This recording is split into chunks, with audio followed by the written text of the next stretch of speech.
Yo, I'm about to fuck y'all up.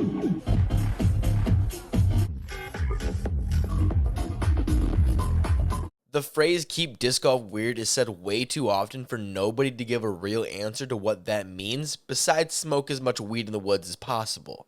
And I'm not hating, but I don't think that's the perception our sport should want to give off to the public. But what if I said that's not too far off from what I love most about disc golf? This past weekend, I was able to attend Bass Ribbon Pines, the original EDM disc golf festival.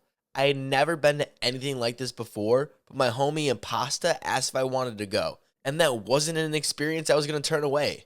Plus, it gave me a good opportunity to film something a part of disc golf culture that wasn't just the pros. This is one of those moments of disc golf being weird, and I was able to capture it. When I use the word weird, it's not supposed to be negative, rather the exact opposite. Bass Ribbon Pines was an event for people to get loose for an entire weekend, avoiding any judgment from the outside world. And if you're thinking to yourself, what the hell am I even talking about? People were running around with foxtails on. I'm not judging, but I know plenty of other people that would have a field day. But that was the best part. There was absolute zero worry about anyone being a dick. And I like to think that's what the disc golf community tries to express as well, which makes it the perfect combo for an EDM festival. I should mention, I'm only showing shots of my homie in this video because it's not like I'm going to play the actual audio. Okay, maybe for 1 second.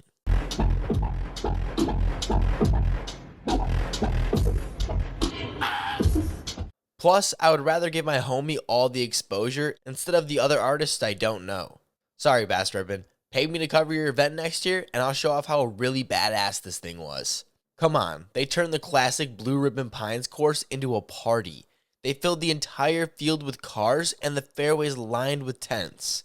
Personally, I slept right next to the giant BRP sign, but there were hammocks, shacks, you name it, and it was there for people to camp out and essentially live for the next 3 days. Does that not sound awesome? I was on the property for 48 hours and over 50% of my time was spent throwing frisbees. Unfortunately, I wasn't able to make it to the tournament, but I was still able to play glow golf until 1 in the morning. And would have kept playing too, but the alcohol had other ideas. Now you might be thinking, why the hell should I care about this? Well, in my opinion, this event opened my eyes to a whole other opportunity. In disc golf, there is a clear problem with the whole money situation, specifically the payouts. Not sure if outside businesses don't want to give money to sponsor events or what the deal is since no one wants to tell us anything.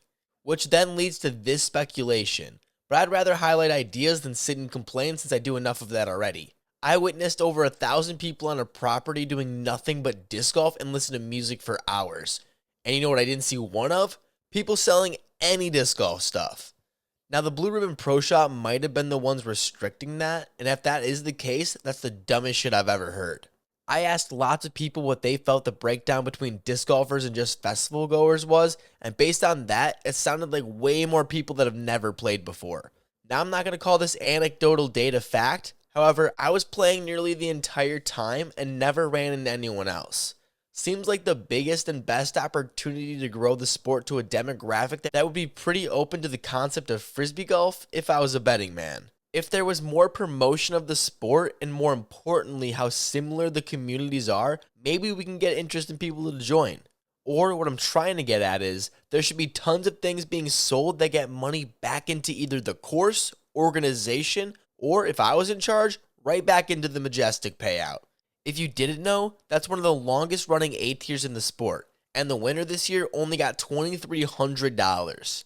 And when looking back, that's only an extra $1,000 from the winner in 2002. That's crazy to me. I think it's extremely overdue to think outside of the box in order to raise funds, or we can stop calling these events so prestigious. This year, it was cool to see more than a handful of touring pros wanting to add their name to the trophy, but if the preserve wasn't the week before, and most of these people having a week off before the next event, makes sense why the tournament was popping this year. But then give a look at last year's players list. To me, the only way to create a greater perception of the event is to either raise the prize pool so big people have to pay attention, or have media such as GK cover it. But why stop there? I mean, if you're looking to garner the most amount of attention, you gotta make people care about it. And hate to be the guy that says it, but watching shot-for-shot coverage isn't getting anyone invested. which is probably why the views tail off as rounds go by. But what if there was a way to tell the backstory, get player insight, and everything you need recapped all in 15 minutes or less? If that sounds like a good idea, hi, I'm Jefferson from the disc golf world, and I would like to cover your event and show off why every person needs to go next year. You're already doing something awesome. Let us show the community so you can keep doing great things that will keep helping the sport. Best of all worlds, really. And if working together to grow the sport isn't the most disc golf thing you've heard of, I don't know what is. I also really hope you don't think I'm suggesting having EDM festivals at a bunch of courses.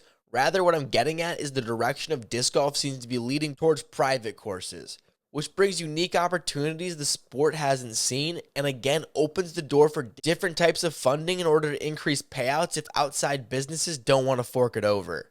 Earlier this year, I was in Arkansas and had the chance to stay at Persimmon Ridge for the week. While I was there, I was taken away from the breathtaking property, and if this course doesn't take over Jonesboro before the next decade, there was a mistake made. The owners talked about how they did weddings before the disc golf course was installed, as they needed a way to make money from the investment of buying a golf course. Since their success, they no longer needed to host weddings and have been lucky enough to stop altogether. Now imagine if a couple times a year, someone was generous enough to host a few weddings or whatever else event that could make money but close the course down for a few days.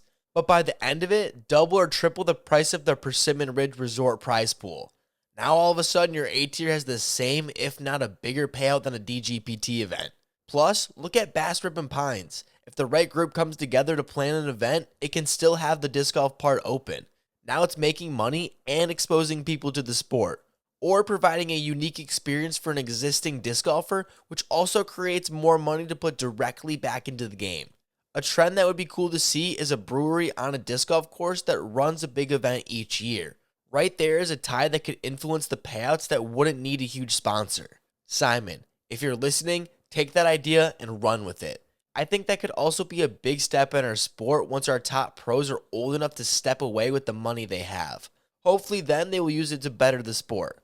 We're seeing it right now in the Paul Macbeth Foundation, and that organization is doing a great job on growing the sport beyond just the US, because if you guys don't know, disc golf is still super small. So it's good to see the focus on getting more places to have access, especially to those with high population. Like New York City with baskets is huge. And I know some places might not have full 18-hole courses decked out with all types of amenities, but a few frisbees and things to hit go a long way. I truly believe we're still in the times of the sport just getting recognition of the concept. Half the people still call it frisbee golf. I'm not too concerned about that though. The name is just semantics to me. But call it froth near the wrong person, and you might get jumped. I know this video seemed like a long ramble, and well, that's because it mostly was, but sometimes I need to get that out of me, and this weekend brought it out. I truly believe in the sentiment of no other sport is like disc golf, but I seriously hear people say that all the time with no real answer. But a cross between an EDM festival is a start, and finding a way it could actually help the professional side of the sport would be pretty cool to see, keeping all the grassroots alive. Not sure if you have something like this around you, but you'd be surprised at all the stuff disc golfers come up with, especially the fundraiser types. I once played a disc golf tournament inside an abandoned prison. That was a real thing for a couple years, and it not only rose funds to restore the old Joliet prison, but also enough to install a brand new championship level course.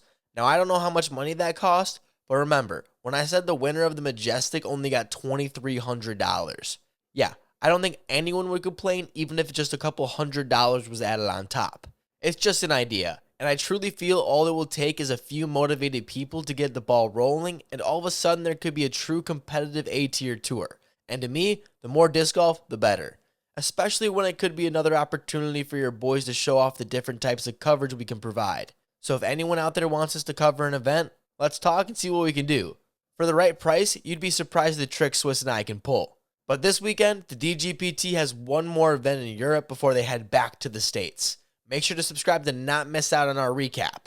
Shout out to everyone who made it this far through my therapy session. And bigger thanks to all our Patreon and YouTube members. Without you, we wouldn't be able to bring our coverage to Ledgestone. We appreciate each and every one of you for your support.